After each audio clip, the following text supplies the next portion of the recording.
দেখুন, দেখতে পাচ্ছেন ইলেকশনের রেজাল্ট বেরোবার পর এই পানিহাটির বুকে জনতার রোষ দেখছেন। মানুষের মনের মধ্যে যে কতটা ক্ষোভ ছিল তার বহিঃপ্রকাশ দেখছেন পানিহাটির বুকে। ওই যে তৃণমূলের দখল করা যে পার্টি অফিস ভেঙে, জায়গা দখল করে যে পার্টি অফিস ভেঙে গুড়িয়ে দিচ্ছে আপামর জনসাধারণ। জাতির কথার ছেলেরাও এর সঙ্গে আছে, কিন্তু জাতির কথার ছেলেরাও এর সঙ্গে আছে, জেনে রাখুন। এই জনরোষ, এই যে 15 বছর ধরে আমাদের হিন্দুদের ওপরে যে অত্যাচার চলেছে, যে অপমান চলেছে, যে মায়ের সামনে তার ছেলেকে, স্ত্রীর সামনে তার স্বামীকে যেভাবে পিটিয়ে পিটিয়ে মারা হয়েছে, এবং একটা নির্দিষ্ট শ্রেণী ওই জেহাদিরা পিটিয়ে পিটিয়ে মেরেছে, যে কোনো কারণে হোক, সেটা এসআইআরের নামে হোক, ওয়াকফ বিলের নামে হোক, অথবা অন্য যে কোনো নামে হোক, তারা হিন্দুদের টার্গেট করেছে এবং পিটিয়ে পিটিয়ে মেরেছে।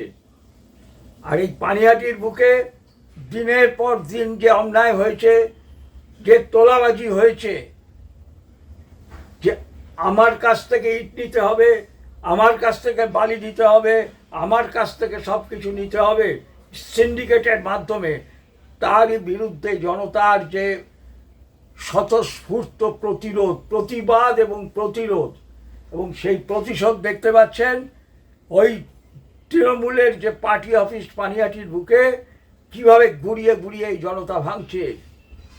অভিষেক ব্যানার্জি বলে গেছে ডিজে বাজবে, ডিজে আজকে তার ঘরে বেজে গেছে। ডিজে কিন্তু অভিষেক ব্যানার্জির ঘরে বেজে গেছে। দিনের পর দিন এই রাজনৈতিক গুন্ডাটা, এই পলিটিক্যাল গুন্ডাটা দিনের পর দিন বলেছে মারো, বিজেপিকে মারো, হিন্দুদের মারো, ঘুরিয়ে বলেছে হিন্দুদের মারো, তা না হলে ওই টাইম হানবারবাদের বুকে ওই জাহাঙ্গীরকে দিয়ে হিন্দু নারীদেরকে হুমকি দেয়া, ধর্ষণ করিয়ে দেবো ভোট দিলে, বাড়ির বাচ্চাদের ভোট দিতে বেরোলে বাড়ির বাচ্চাদের জলে ছুঁড়ে ফেলে দেওয়া হবে। কাদের বলেছে? শাঁখা সিঁদুর পরা হিন্দু মায়েদের বলেছে। কে বলেছে? জাহাঙ্গীর। কার মদতে বলেছে? কে তাকে বলতে বলেছে? এই অভিষেক ব্যানার্জি। আর আজকে যে ভাঙছে দেখছেন, এই যে ভাঙছে স্বতঃস্ফূর্ত জনতা অভিষেকের এই অন্যায়ের বিরুদ্ধে, সেই যে হিন্দু নারীদের বলছে, হিন্দু মায়েদের বলছে ধর্ষণ করে দাও জাহাঙ্গীরকে। আর জাহাঙ্গীরদের কাছে এইটা হলো একটা পবিত্র কাজ, জান্নাতে যাওয়ার জন্য এইটা হচ্ছে পবিত্র কাজ, যে কাফেরের মেয়েদেরকে ধর্ষণ করা। তার বিরুদ্ধে এই যে বহিঃপ্রকাশ আজকে ঘটছে, যে অন্যায়, মানুষ বামপন্থীদের অন্যায়ের বিরুদ্ধে 34 বছরের পাপের পরে এই মমতা ব্যানার্জিকে ভোট দিয়ে এনেছিল। আর মমতা ব্যানার্জি তার ডবল পাপ এই 15 বছরে শুরু করেছিল।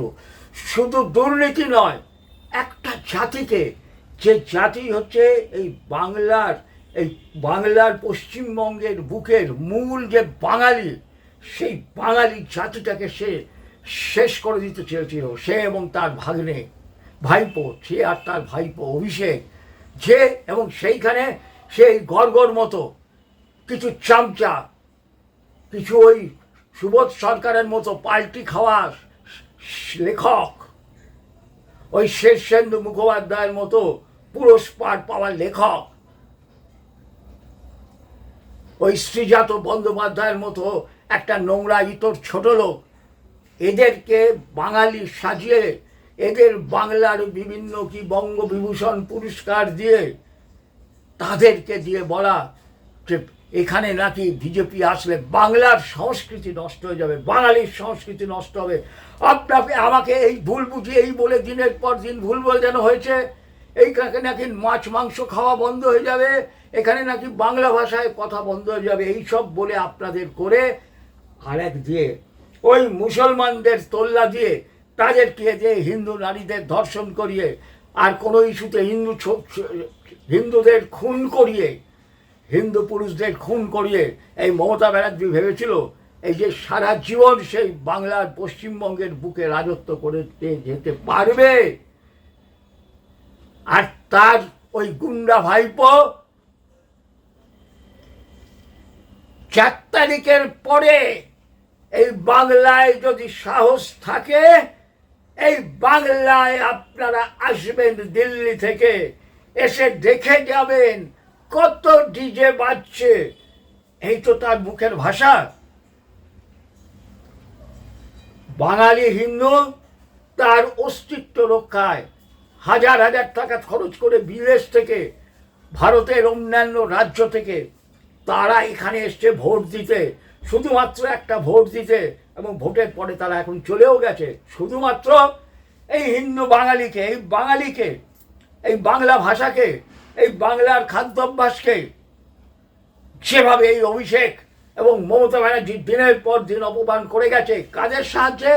তার এই দুধেল গাইদের দিয়ে। একটা কমিউনিটি যদি এক হয় না, আপনাদের 12টা বাজিয়ে দেবে। আর যদি 13টা বাজিয়েতে না চান, আমার পেছনে থাকুন। তার মানে আমার পেছনে মাথা নিচু করে থাকুন, লাইক এ স্লেভ, কৃতদাসের মতো আমার পেছনে আপনারা মাথা নিচু করে থাকবেন।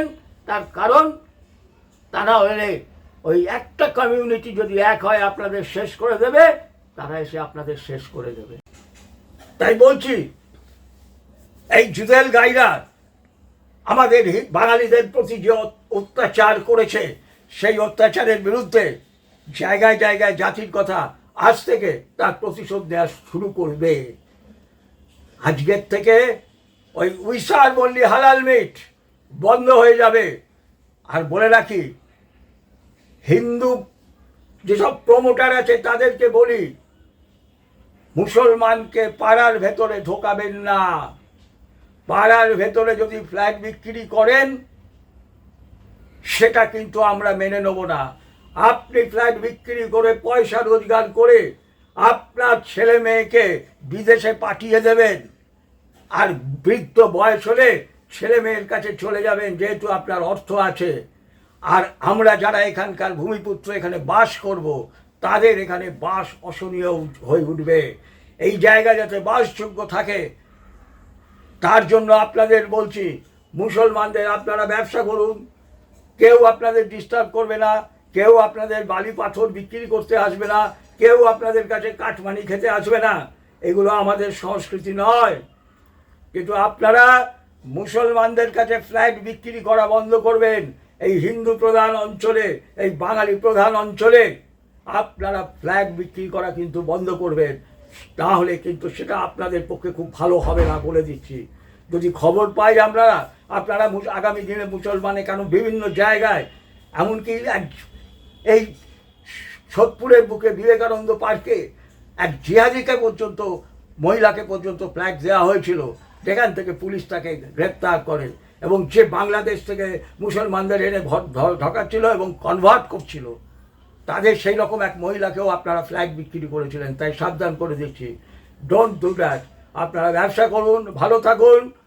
আপনারা কিন্তু এই হিন্দু পাড়াগুলোতে মুসলমানদের ফ্ল্যাগ বিক্রি করবেন না। সেটা যখন আমরা খবর পাবো, এর ফল কিন্তু আপনাদের ভালো হবে না, বলে দিলাম। তাই সাবধান, সাবধান, সাবধান।